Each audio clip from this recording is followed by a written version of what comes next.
How can we increase our memory power and work so fast? How can we memorize so fast and remember it for long? Is there any secret? Please pray for me. Please pray for me to Allah that He gives more patience and increase my power. May Allah subhanahu wa ta'ala give you more sabr and increase the power, increase the memory. Now coming to your question, that how can we increase our memory power? How can you memorize so fast? And how do you memorize for so long? Normally, there are various techniques that you find in courses for memory. And if you Google, and there are many courses of how to increase the memory, there are courses like mapping and different techniques of memory. But I personally feel that the best way to memorize is the help of Allah subhanahu wa ta'ala. And there are 3 points which are always mentioned in my Dawah training program or for success in any matters. Number 1 is the help of Allah. Allah says in Surah Imran chapter 3 verse number 160. If Allah helps you, then none can overcome you. If Allah forsakes you, who is there then who can help you? So let the believers put their trust in Allah subhanahu wa ta'ala. So number 1 is help of Allah. Trust in Allah, believe in Him, have faith in Him. His help is number 1 for your success. Without His help, you cannot get success. You may get temporary success, but not ultimate success in this world and the Akhirah. Number 2, Allah says in the Quran, in Surah Ankabut, chapter number 29, verse number 69, that if you strive in His path, Allah will open up His pathways for you. So if you strive and if you struggle, if you do jihad in the way of Allah subhanahu wa ta'ala, Allah will open your pathways. So number 2 is after having faith in Allah, you should strive and struggle. You should do hard work. And number 3 is Allah says in Surah Nahl, chapter 16, verse 43, and Surah Anbiya, chapter number 21, verse number 7, Fas'alu ahli zikri in kuntum la ta'lamun. If you don't know, ask the person who's knowledgeable. The last is the technique. So number 1 for memory of any success is ask for Allah's help. See that your niyyah is very pure. See that you're doing it for sake of Allah and only to gain the pleasure of Allah. Number 2, strive and struggle. And number 3 is the technique. As far as the memory is concerned, there are different types of memory. There is something like a temporary memory, something like an immediate memory, and something which is memory of the past, something which is a permanent memory. So normally when you memorize, whether you're memorizing the Quran or whether you're memorizing a lecture or whether you're memorizing any matter, hard work is important. And depending upon Allah's help, some people may read it once. They may have a photogenic memory and it goes in their memory for long. You know, for example, Imam Bukhari, mashallah, Allah had given him a photogenic memory. His memory was phenomenal. He didn't have to work hard like us. That was Allah's help. So if you have that level of help of Allah, then that is ultimate. But naturally the iman was high and the help of Allah also was high. But generally everyone should seek Allah's help, number 1. Number 2, strive and struggle.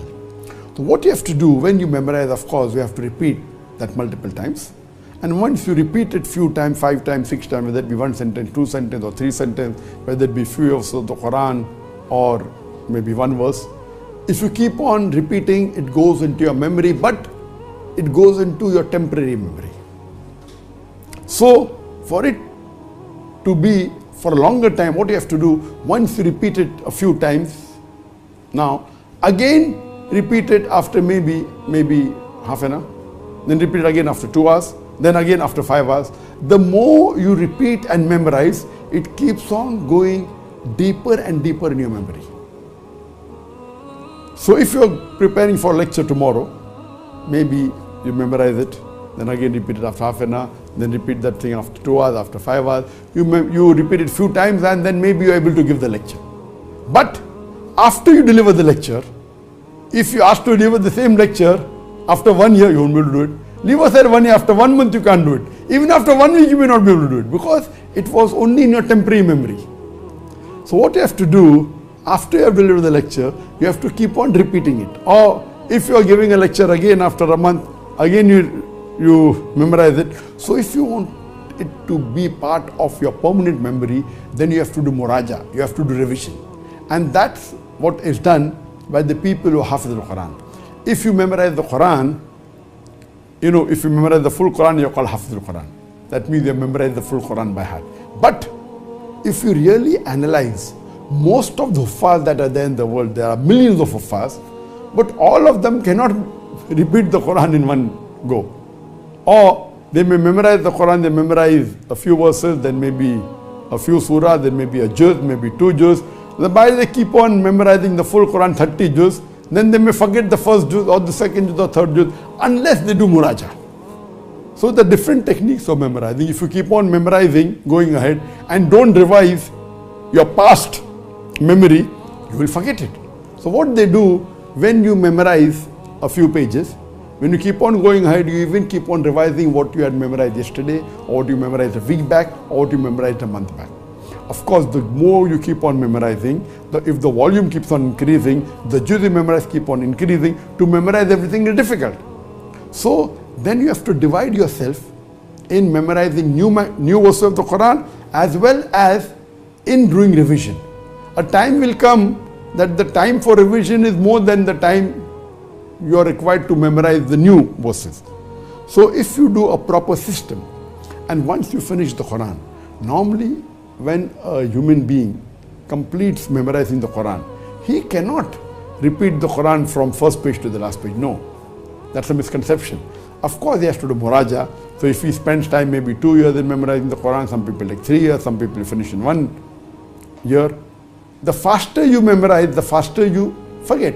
There are courses where we are in a school, we will memorize the Quran in 2 months. It's possible.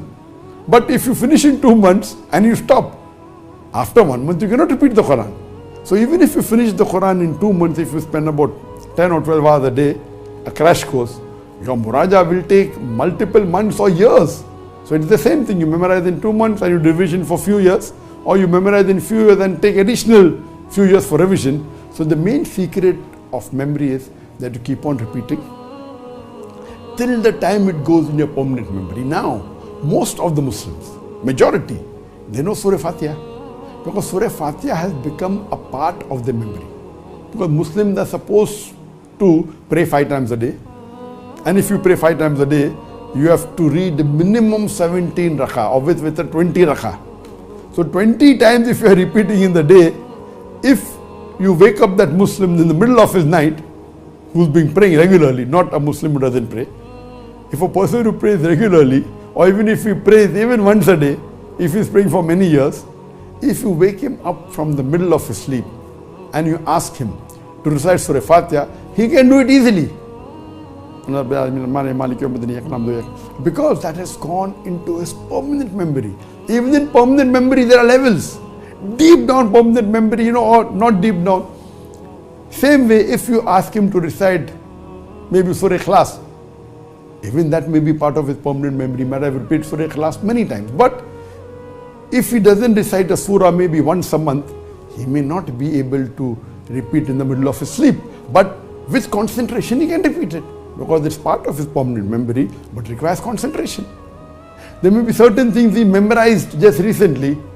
Unless he doesn't do muraja, he cannot repeat it. So that's the reason there are different types of memory. And I know that I have given several talks in my life.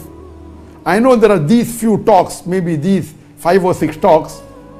You ask me to get up from my sleep and give a talk. I can give a talk without revision, even if there are 50 verses of the Quran, 100 verses of the Quran, because those talks are part of my permanent memory deep down. There are other talks I may have to revise maybe for 15 minutes. Some talks I may have to revise for 1 hour, some maybe 2 hours. Those talks which I give rarely, I may have to revise for 3 hours or 4 hours. So every talk of mine is not part of my permanent memory. Part of the talk may be, but not everything. And the more goes in your permanent memory, it helps you in the question answer session. In the question answer session, you may not have notes. You cannot have notes in front of you. Question answer session when you give live. So when you're giving a talk, you can memorize your talk and deliver the talk. But Question answer session is something you aren't aware. Okay, here, because we're having question answer on the WhatsApp, etc., it's being filtered by my staff. And so some of the questions which I have received before from my staff, of course, that I've seen, so I can prepare if I want. And some of the questions I take live from the Facebook, from the YouTube, those questions which I take live are new questions. But normally, when we are handling an open question answer session in public, we are not aware of a single question.